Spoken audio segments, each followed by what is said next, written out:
Well, one of the things we mentioned was how good medicine that music was. And so I had a request to play a little song and sing, and the reason I chose this particular instrument is because when you play the harmonica, you don't have to sing.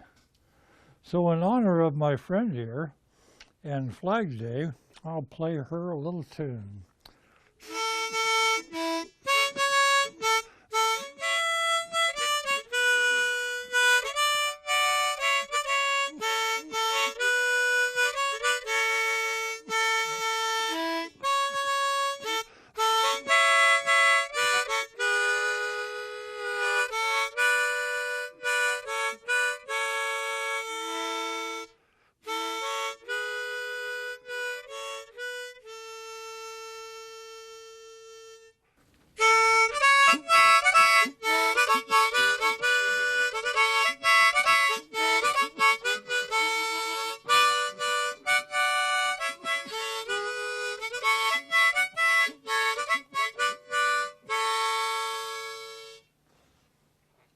Welcome to Phelps Art Factory, beautiful downtown Hastings, corner of 1st Street in Denver, place where I hang out and manufacture whatever kind of artwork I'm in the mood to do.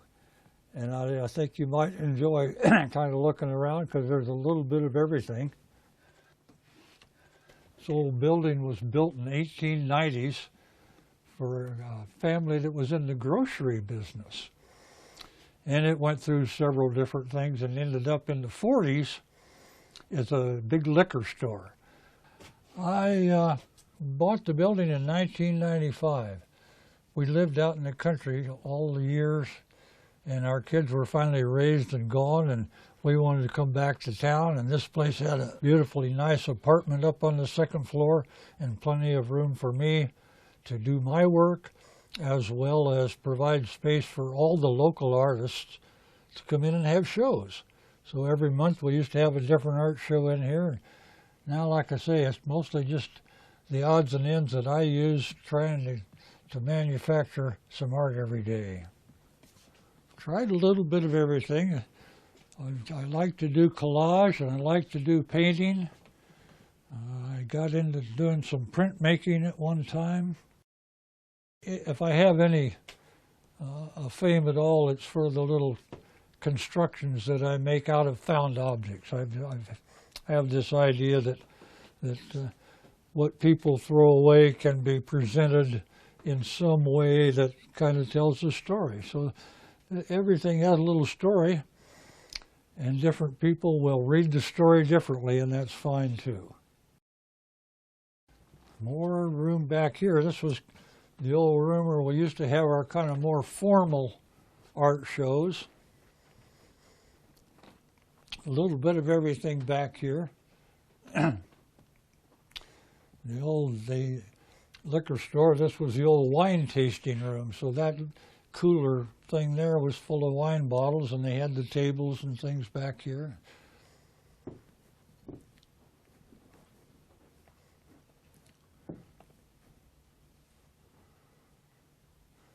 Some little found object things. These are old cases for microscopes that the school teachers used to carry their microscopes in. And so it has a little book in here that tells a story about silver pennies. And there's a silver penny there.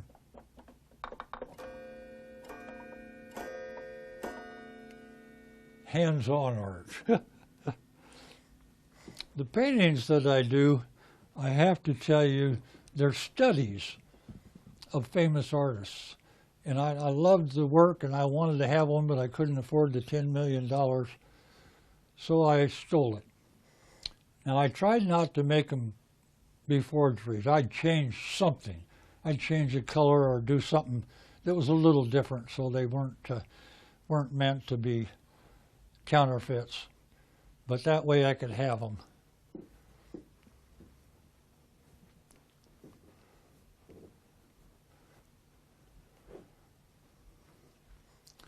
got a lot of glassware and ceramics and things that were done by the artists at Hastings College, and it was a common practice then for the students and everybody to exchange artwork all the time. So I have a lot of ceramics and glasswork that was done by artists, students, and visiting artists at Hastings College.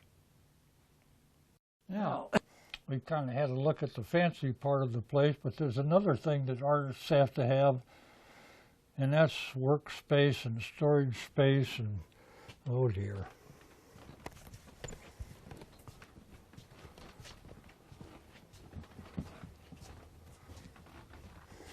So this is the old walk-in beer cooler. And, oh, excuse me, ma'am. Oh. And it's just a place to store all the stuff that you don't have room for out in the gallery. So you keep things in here and periodically pull them out and put something else in here and move stuff back and forth. But you have to have a bigger building. You know what they say about starving artists. Sometimes you got to live on cans of pork and beans. Now back in the back here was just an old storeroom, and it's a good place for me to work. I've got a setup here with an air compressor so I can do airbrush painting. And I've got all kinds of oil paints and watercolors and everything here that I can paint with if I can find the right color, which I can't sometimes. You just, as you're diving in dumpsters, you gather all the scraps of wood and stuff that people throw away. Then when you need to build a box or do some carpenter work, you got the old Z-Walt saw and some other things. Yeah, it's just a place to do the woodwork, because when you're doing the constructions, you have to sometimes build a box or put a shelf or do something. So that old saw is probably 50 years old, but it still works okay. I got hardware stored and different kinds of paint, regular wall paint, hardware tools, and old antique carpenter's bench that's got to be 100 years old.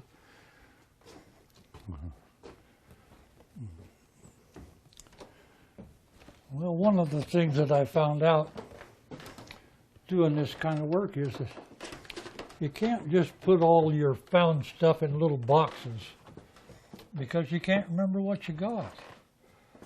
What you're about to see is kind of a storage space. It works very well for me because I can't remember all of the stuff that I have.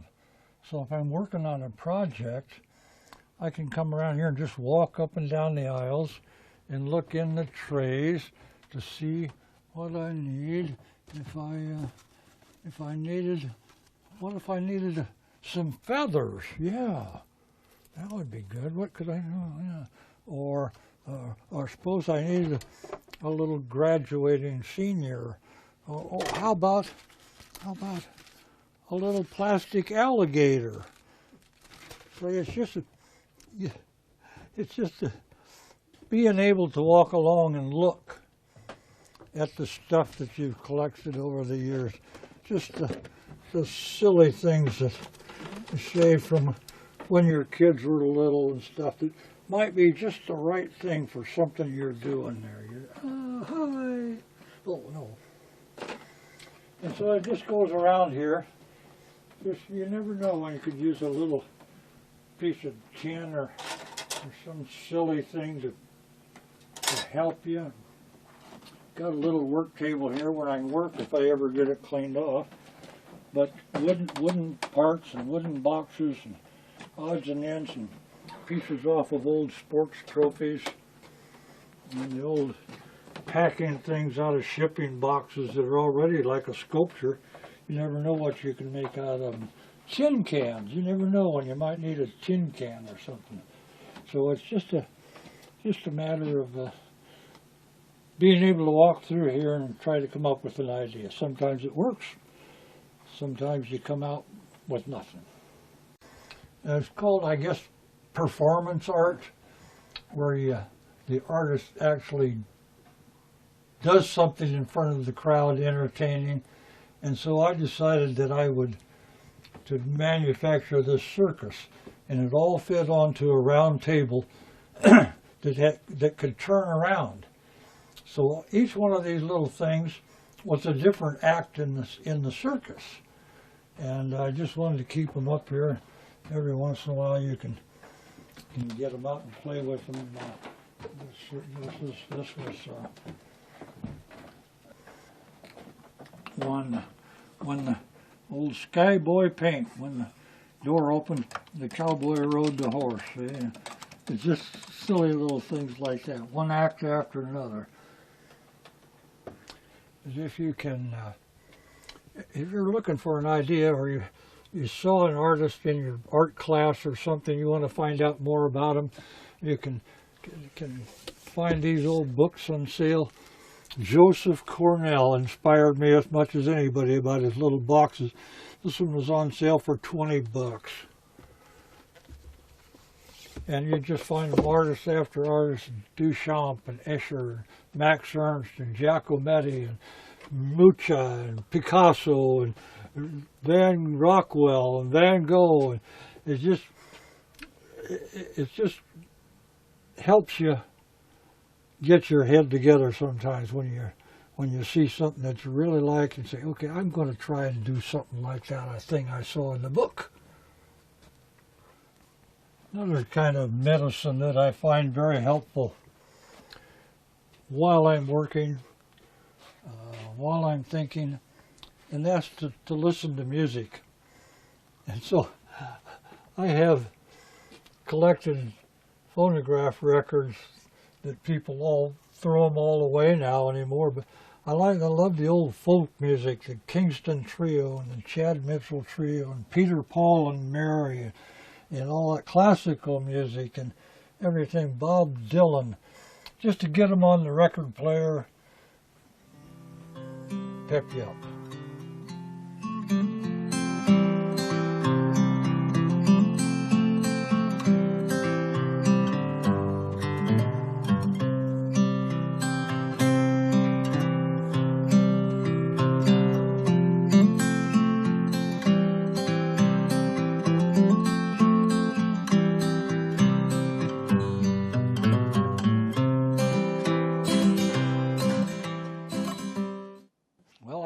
An orphan adopted by a family in Hastings, Nebraska that was involved in the plumbing business. So as soon as I got tall enough to lift a shovel, I was a plumber. I grew up that way. That's all I ever wanted to really be. Finally got to a point in my life, I think I was about 45 years old, 46 years old. I applied for a job as a plumber at Hastings College. I had 2 children that were coming up and they were going to have to go to college, and one of the fringe benefits for the college was your children could go tuition free. So I went out to Hastings College and applied for a job as a plumber. They didn't need a plumber. They had one.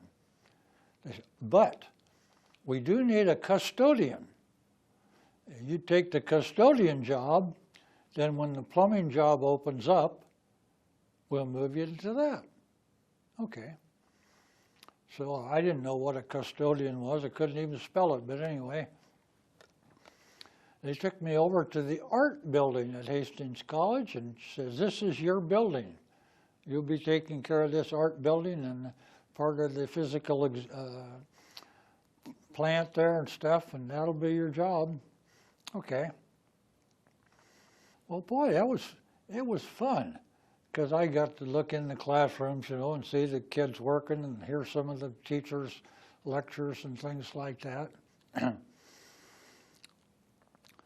One day I was cleaning the blackboard, and there was this assignment written on there for the students to create a sculpture of some kind, a three-dimensional sculpture out of trash. I'm wiping that off the blackboard and I'm thinking, wow, that sounds like fun.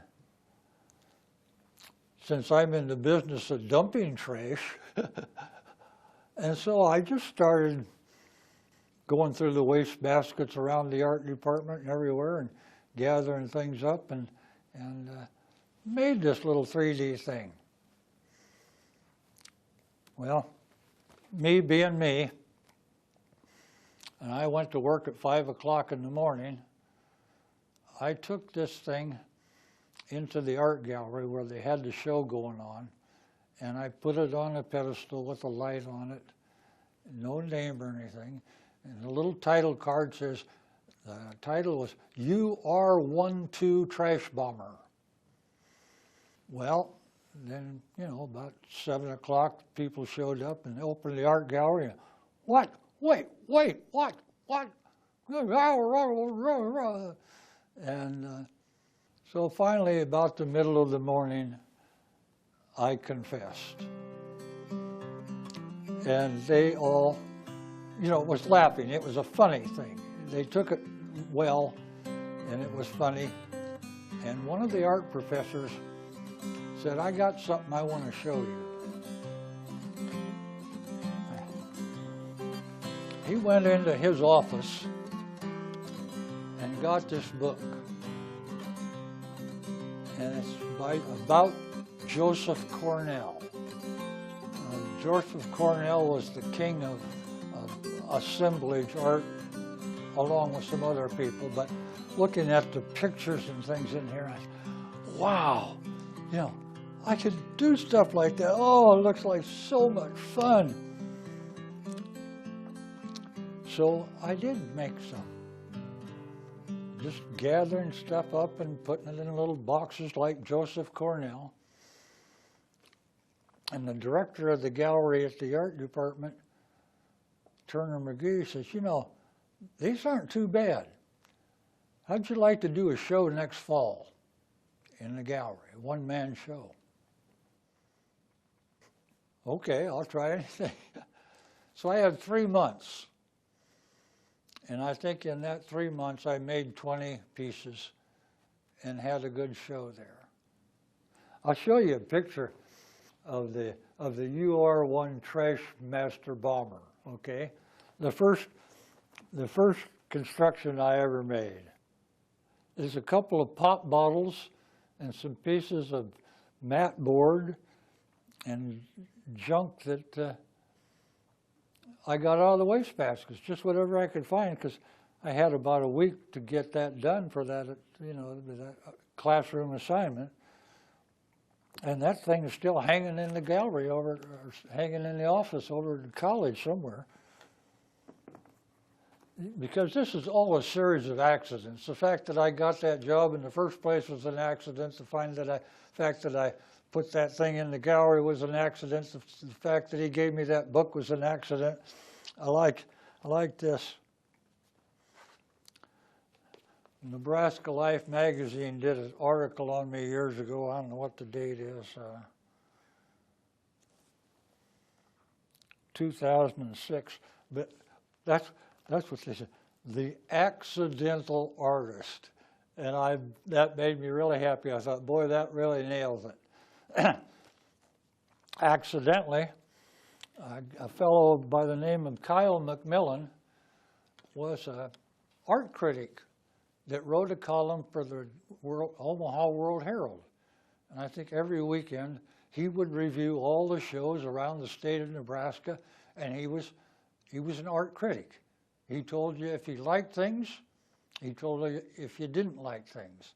Well, when Turner had seen that work of mine that he liked and invited me to do a show the next fall, and that means I had 3 months to get ready. And the college had, you know, a carpenter shop and paint studio and all that stuff, and they gave me a corner.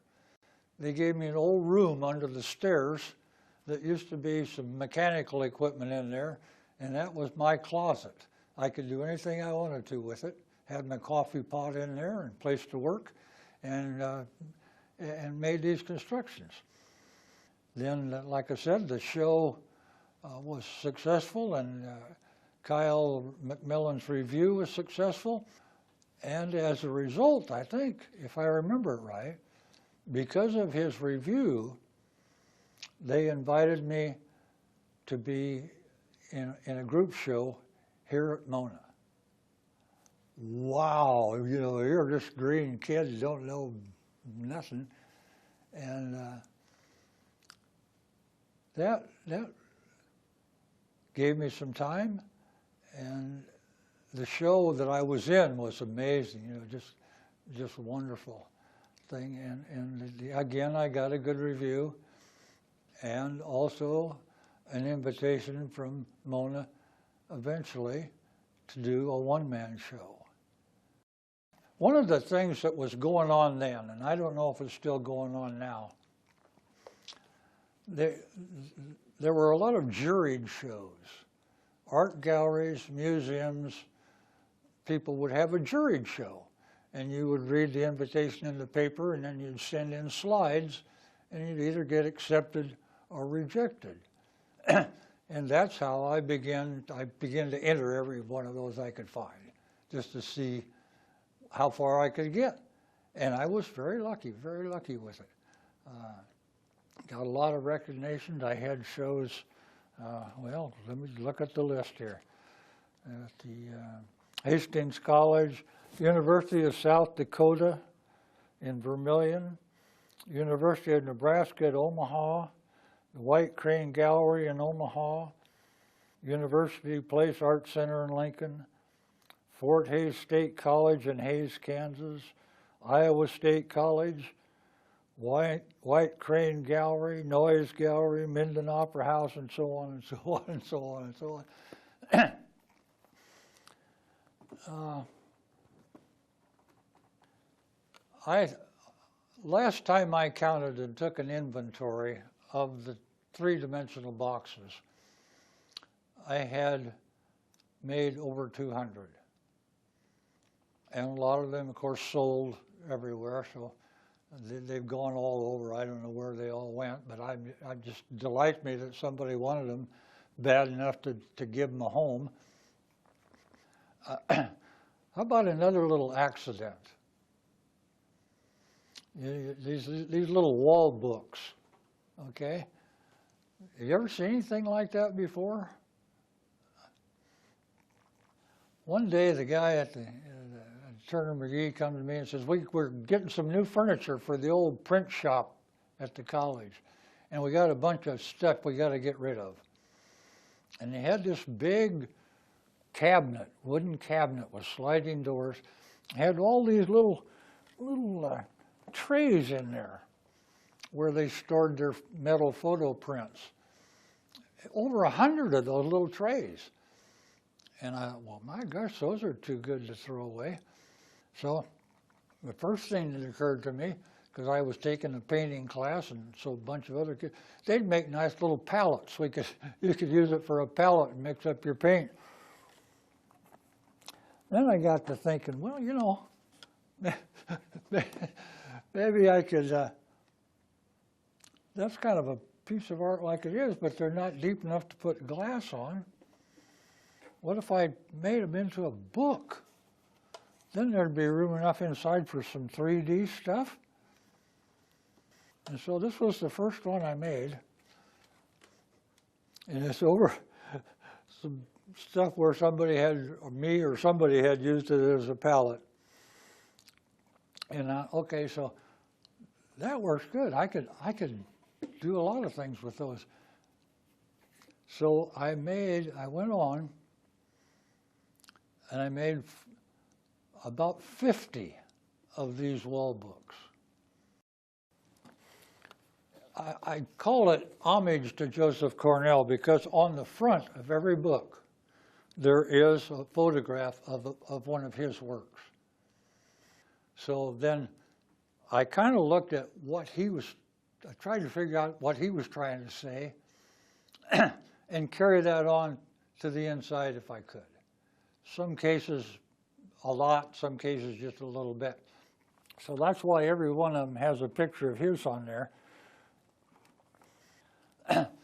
You know, this is an interesting thing. This kind of art, assemblage art, is something that everyone can do. You don't have to be an artist. Everybody's got drawers at home with all that junk you kept, and you could hold up a little spoon and say, gosh, that reminds me of something. How could I do something with that spoon? Or look at that old pencil sharpener. Or, goodness sakes, oh. So what you do,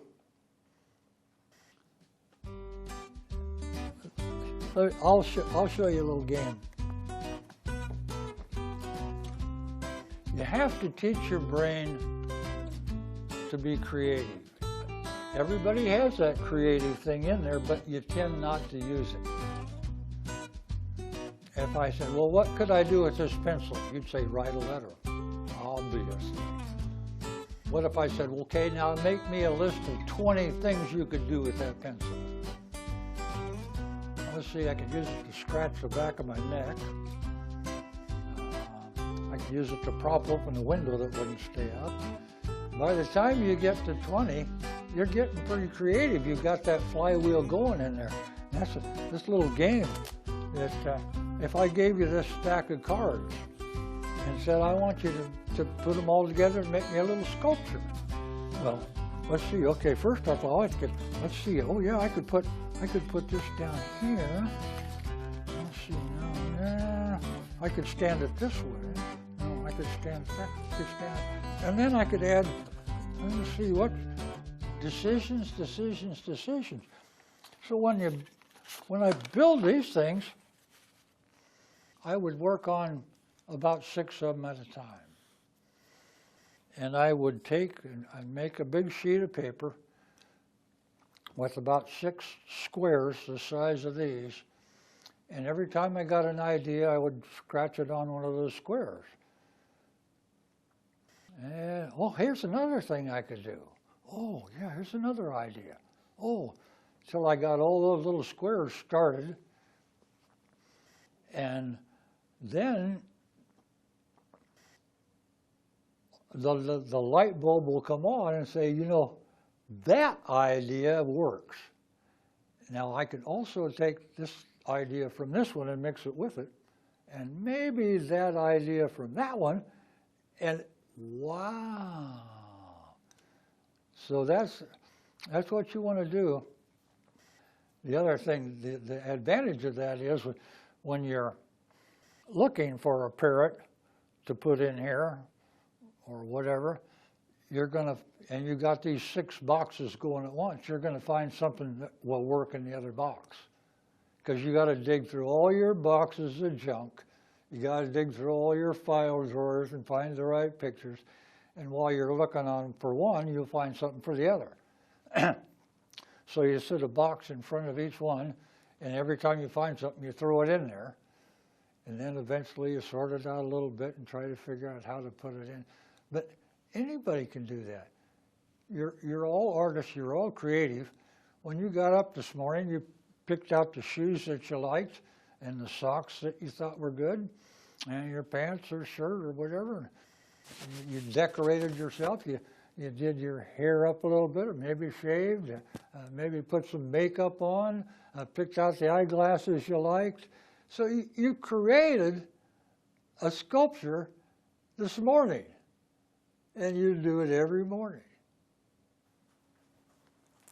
I guess maybe the piece that sparked that was that little boot in there. And it has a thick sole on it, which makes me think it was worn by a child that had a physical defect or something. And when that was a sad thing, but you wish that he could have dreams and rhymes and magical times, and that the story would turn out happy at the end. If I had to answer the question of what is it that I see in a piece that makes it work, I don't think I could define it. I don't think it's ever the same thing twice. But I'm the accidental artist, and I accidentally thought, wow, wouldn't it be fun to put watches in this piece? Or wouldn't it be fun to make a piece about this old story? And so it's not any one thing. I do have this habit of, I don't make anything I don't like. If I don't like it, I leave it. And I've had pieces sitting on the shelf for over a year that came to a stopping point, and I didn't like it, but I didn't throw it away. You know, I don't throw things away. And then one day, while I'm working on some other piece, I pick up something and I say, oh, I've been waiting for a year. And that eureka, the little light bulb comes on. I say, oh, thank you, Joseph. I suspect that at the time that was made, I was still pretty heavily influenced by Joseph Cornell. It was not uncommon for him to have parrots in his work. And I loved the color of them, of course. And I liked the idea, too, of having some art in a show or in a gallery that is hands-on. Because usually when you're in a museum, it's don't touch anything, don't touch anything. So I try to make some pieces sometimes that requires the viewer to open the door or to trip the lever, and something happens, you know. I have been a collector ever since I was a child. The earliest thing I can remember collecting, when I used to walk from my home to downtown, I walked along the railroad tracks, and for some reason people threw their old whiskey bottles out there. And for some reason I got attracted to all the labels on those whiskey bottles. And so I would take them home, and I wanted to see how many different ones I could get. I had a cupboard down in the basement there, and I kept that in there until my mother finally made me throw it away. And then she told me the story of how embarrassed she was. She wondered what the garbage man thought. Then I went on to collect cigar boxes. And I think maybe that was a little idea that I had some art hunger in my head, because I love the colors and the pictures and everything on cigar boxes. And there was an old tavern downtown here that was owned by a guy that lived in our neighborhood, and he saved cigar boxes for me. Okay, whiskey bottles, cigar boxes. When I was a little kid, I took up stamp collecting, coin collecting, and I don't know, some people are that way. You see articles about them, you know, Fibber McGee's closet. Are you ready? As soon as I get my hat ready. Well, hurry up, Molly. This is the most important meeting since I've been president of the Chamber of Commerce. Where's my speech? It's in your portfolio. Yeah, I know, but where's my portfolio? Oh, I know. It's right here in the hall closet.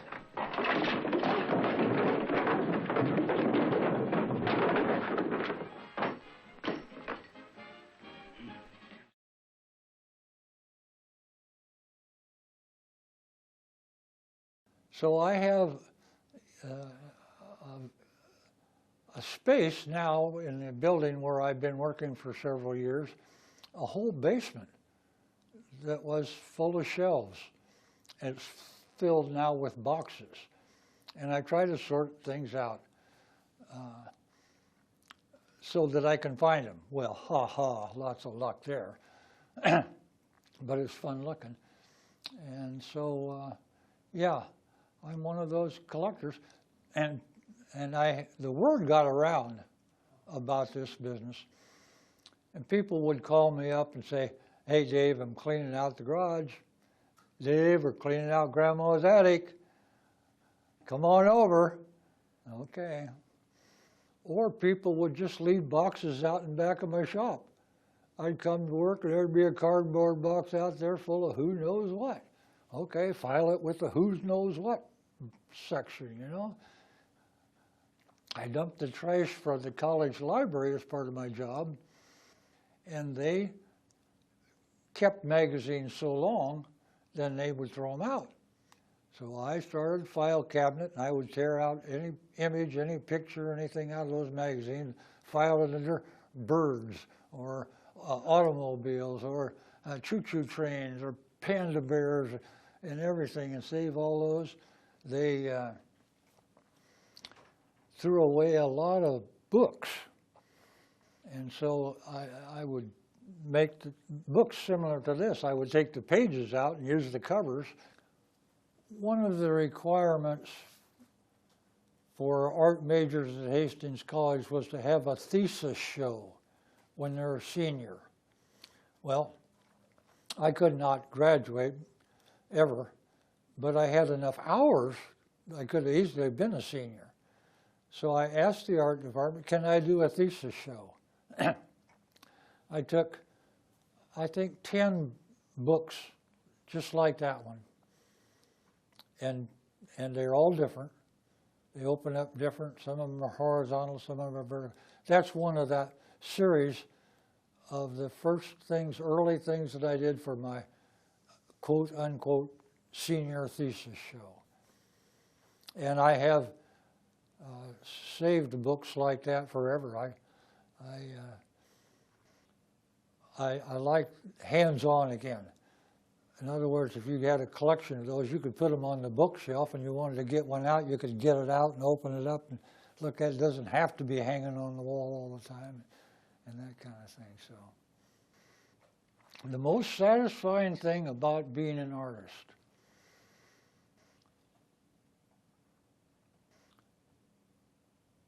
I guess the most satisfying thing is number one would be making a piece that I like.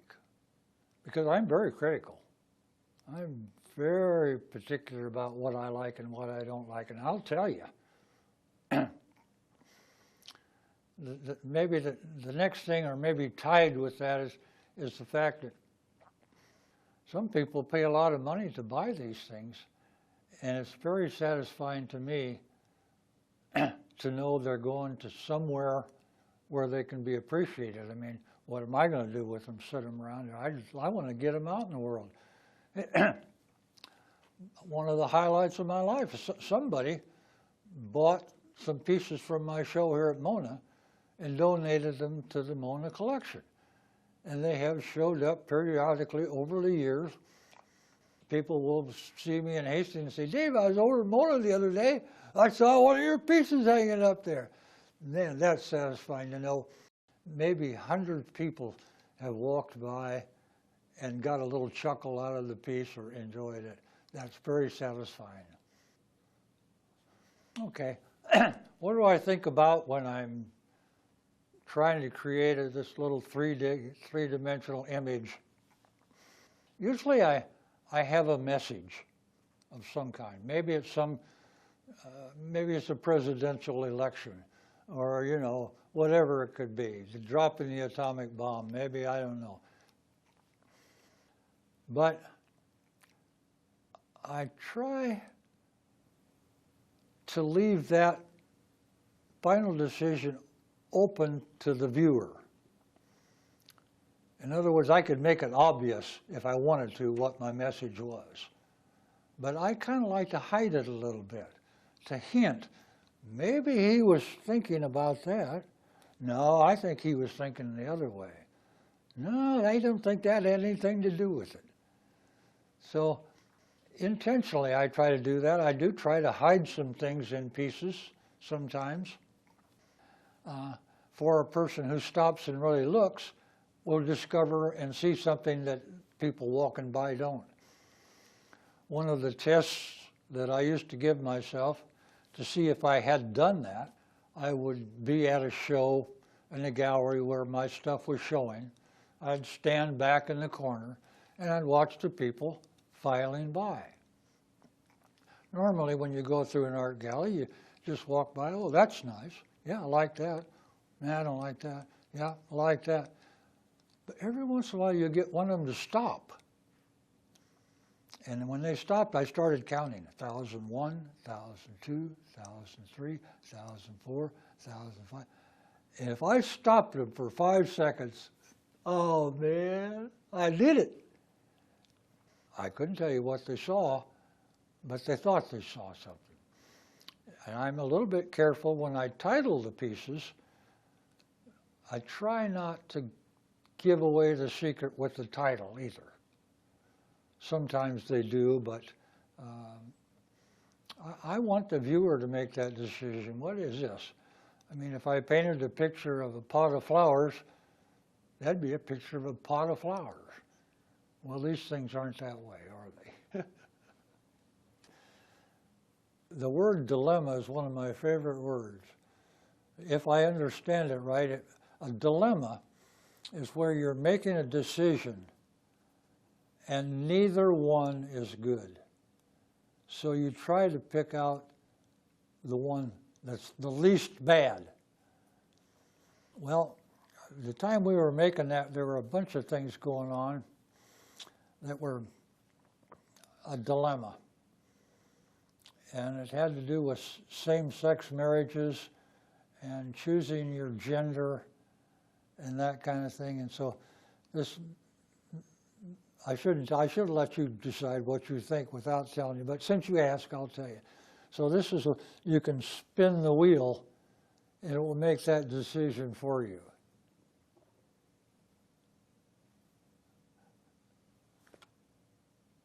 A, B, C, or D. I want to be a girl, I want to be a boy, I want to be both, I want to marry a man, I want to marry a woman, I want to have children. It's a dilemma.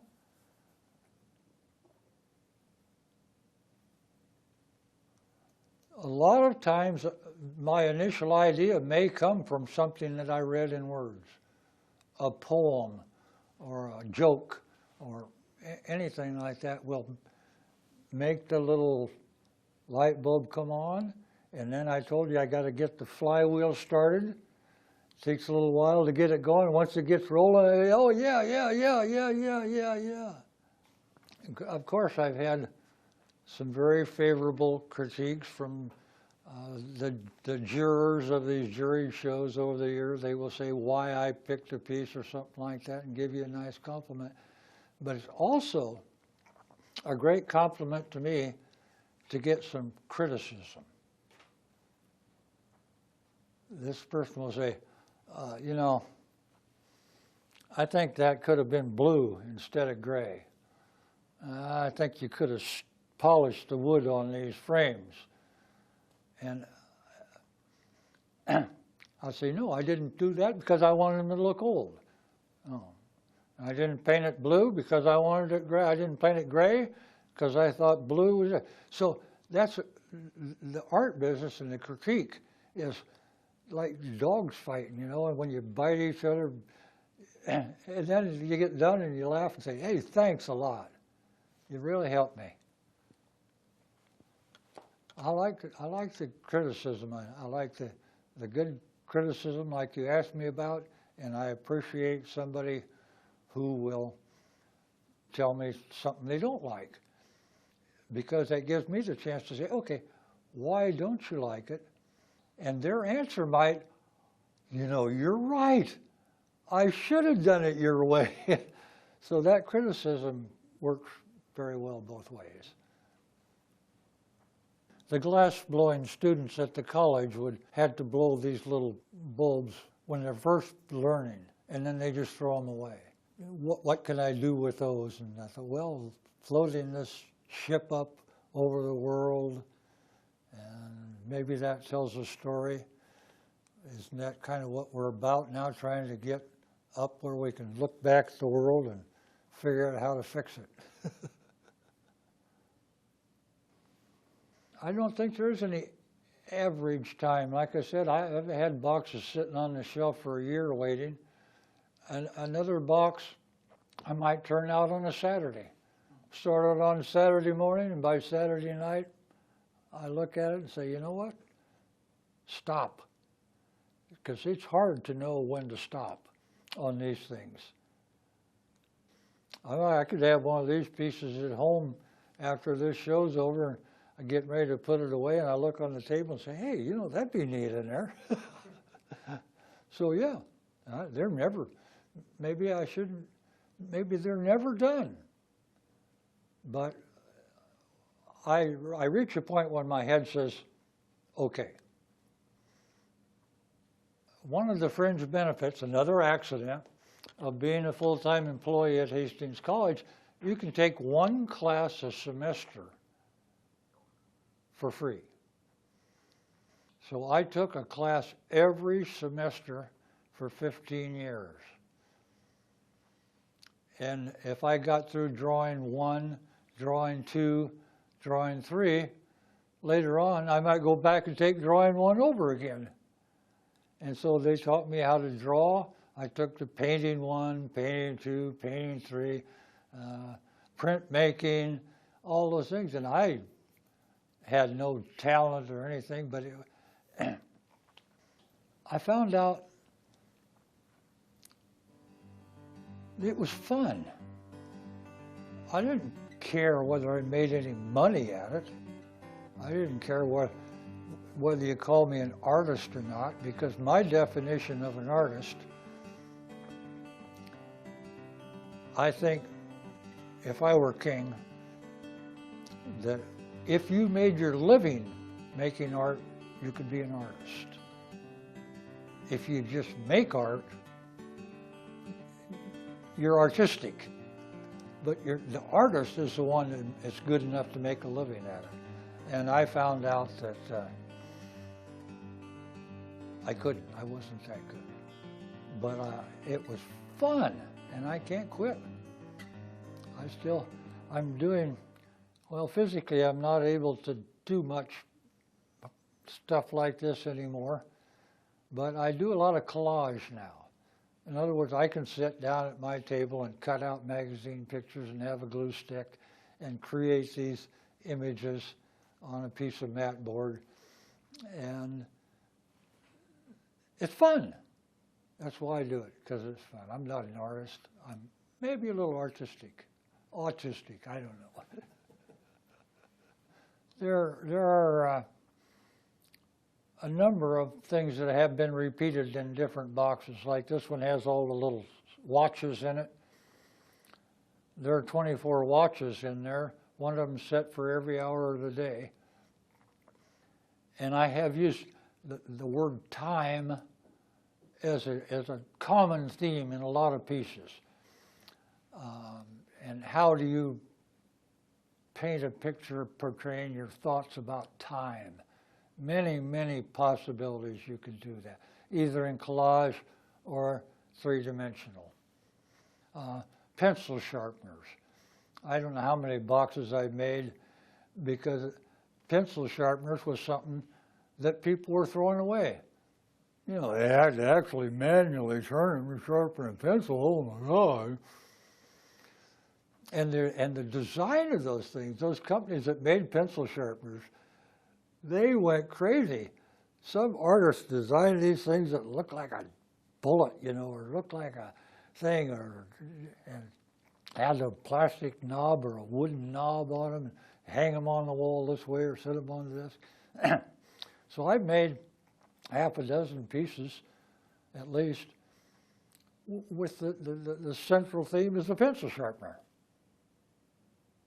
And that goes on to, I could probably, if I thought about it for a while, think of some other themes that I have used that I have repeated.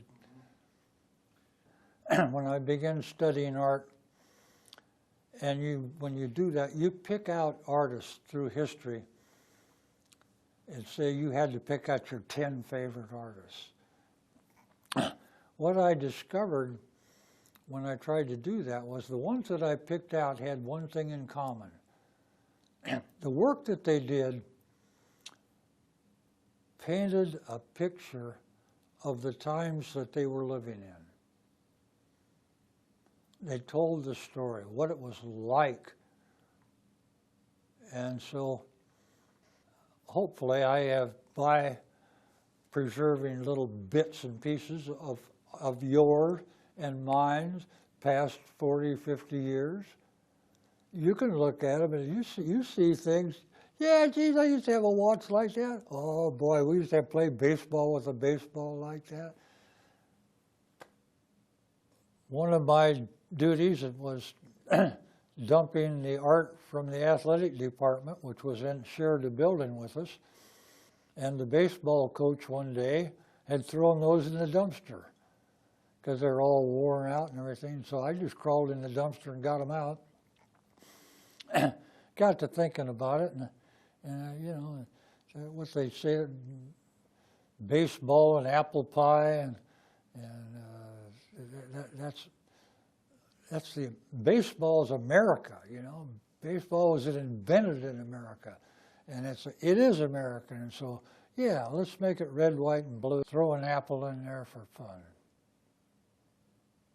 If Joseph Cornell and I have anything in common, I guess it's because we had that little collector gene. And Cornell, the pictures that you will see of his studio down in the basement of his little house, the shelves were piled full of boxes of all this junk that he collected.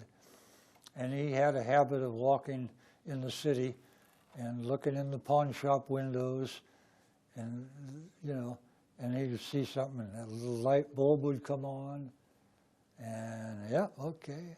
And so he did a lot of collage in his pieces, and yeah, you got to read his books and stuff. It's an amazing story. I mentioned earlier that you all have those little drawers where you keep all those old keepsakes you couldn't throw away. One of those drawers that I had was filled with things that were sent back to the United States from bomber pilots in World War II. My mother, I was born in 1939, so I was just a little kid during World War II. But my mother was a hostess at the USO. Is that right? USO? Yeah. And she'd take me down there. And the GIs would all come there and dance with the girls, you know, and they had some entertainment. And I was just a little kid running around, but they would buy me a soda pop and keep me out of the way. And Mom would invite these GIs to come to our home for dinner on Sundays. And so they were a lot of them became part of our family. And they would send back all these things, or bring back all these things that told a story about their action in World War II. There's some Japanese occupation money. The Japanese printed up money when they were going to take over the Philippines. There's a piece of shrapnel in there, a little piece of steel that was actually removed from one of these bomber people. The little B-29 bomber was a model that the teachers at bombing school would use in the classroom so they could demonstrate when they were talking to these pilot trainees how to use the airplane.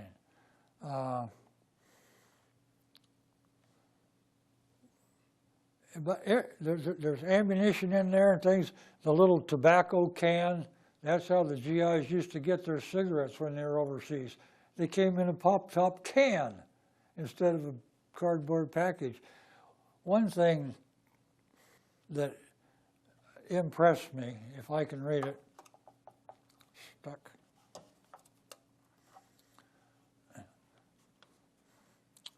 I had some old Boys' Life magazines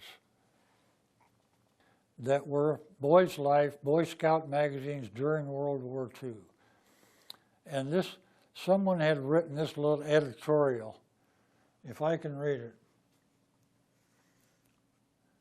Our enemies, they have only one idea: to kill and kill and kill until they conquer the world.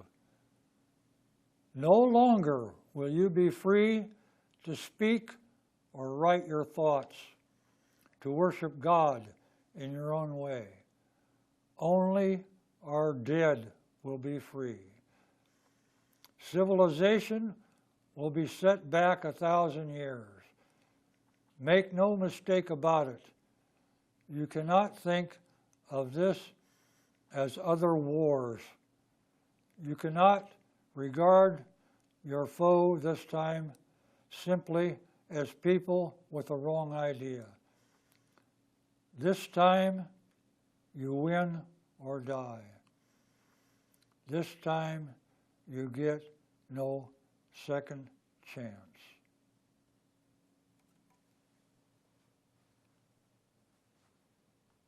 Thank God we never had World War III. We got close to it, but anyway. So that's just the pictures in there, or pictures they've sent back of their bombers. And they would show the nose art on them. Well, the one that shows the B-29 from a distance with your magnifying glass, that is the Enola Gay, the B-29 that dropped the atomic bomb on Japan. That was in their squadron of planes. Okay, so I guess I've claimed that this is a self-portrait. I have an old roll-top desk that I use, and things would pile up on it. So that actually is kind of a painting of the roll-top desk. And there are some collaged images on it that are boxes that I made. So the drawers are full of them and all that and this and that.